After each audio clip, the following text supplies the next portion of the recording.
Una orden de captura con fines de extradición no se le niega a nadie. Realmente los requisitos son ninguno.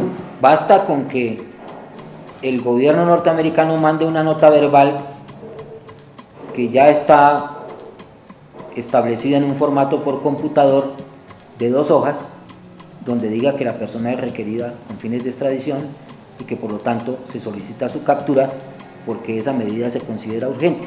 Dirigidos, acompañados y supervigilados por los agentes norteamericanos en Colombia, que operan a sus anchas, que no los controla nadie, que tienen fuero. La ilegalidad en el procedimiento empieza desde la ilegalidad en la captura. Las restricciones en materia de comunicación, las restricciones en materia de alimentación, en materia de salud. Personalmente me consta de 2 casos de personas pedidas en extradición que han muerto dentro de sus celdas, y lo han sido porque el INPEC no les ha permitido tener acceso al tratamiento médico adecuado por temor a sacarlos de la prisión y llevarlos a un hospital. Porque el trato que se les prodiga a las personas pedidas en extradición es más grave que el que se le otorga al delincuente más peligroso encarcelado en Colombia. La Procuraduría General de la Nación, en su última inspección física a las instalaciones del Patio 7 de la Penitenciaría de Cómbita, encontró graves irregularidades en la infraestructura física, con baños escasos, en mal estado y pegados a los comedores, falta de suministro de agua para consumo y aseo, deficiencia en los servicios de alimentación y salud a los internos. La situación continúa y empeora progresivamente, sometiendo a los internos a infecciones y enfermedades que ponen en riesgo sus vidas. Que vean nuestros casos, ¿sí? Los procesos, que los estudien, que evalúen esos procesos y se den cuenta de qué personas están allá en el Patio 7, qué personas están juzgando allá. Yo no supe nunca qué pruebas tenían contra él.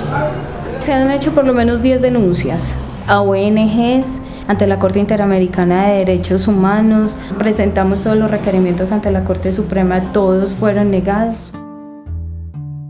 Resulta alarmante conocer que los capturados con fines de extradición pueden pasar en una cárcel de 12 hasta 36 meses esperando la decisión del gobierno para ser extraditados, aun cuando no tengan ningún proceso en Colombia, sin antecedentes penales y sin haber sido presentados ante un juez de control de garantías, tal como lo dicta la Constitución Política de Colombia.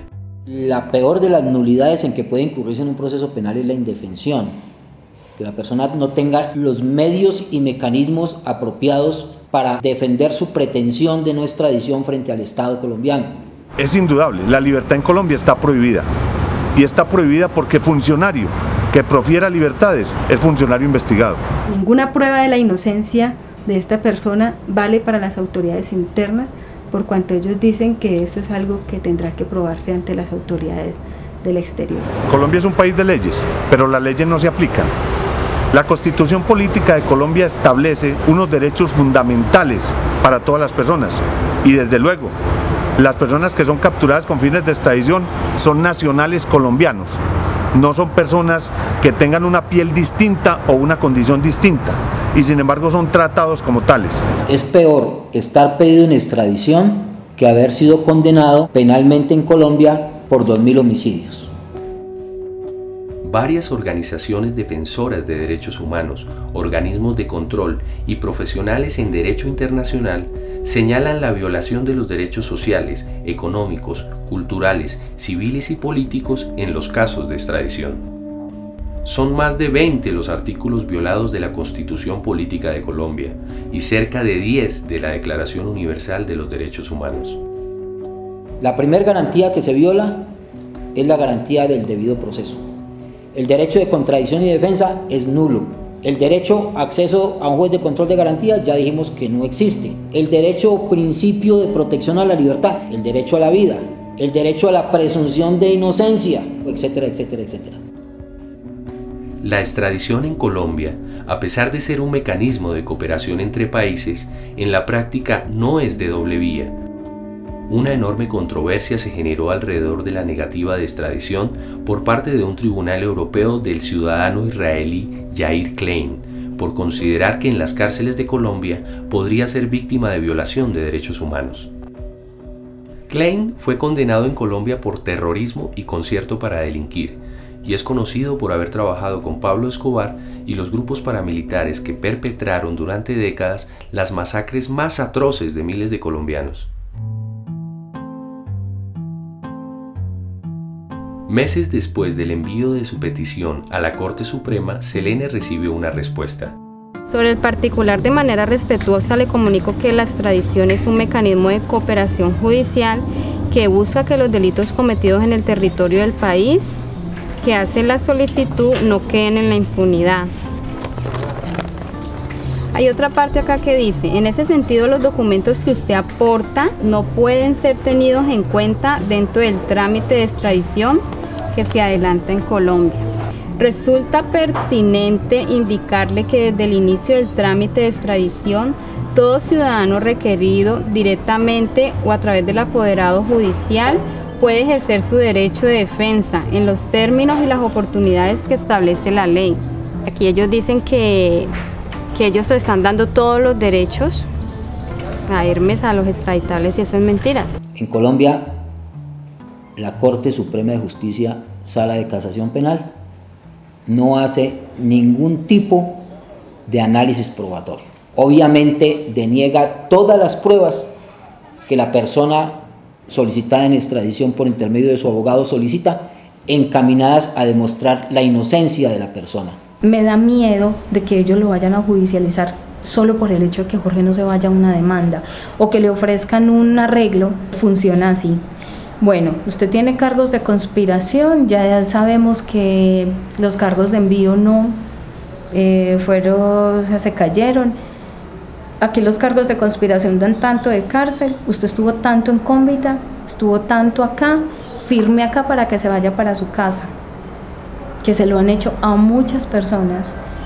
Él firma, eso exonera al Estado de una demanda y lo mandan para su casa con una mano adelante y otra atrás, con una vida social dañada. En Estados Unidos le hicieron un juicio y le exigían que se declarara culpable, que le daban 10 años.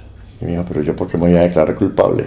Y al no declararse culpable le metieron 21, porque no se declaró culpable. Eso es una injusticia.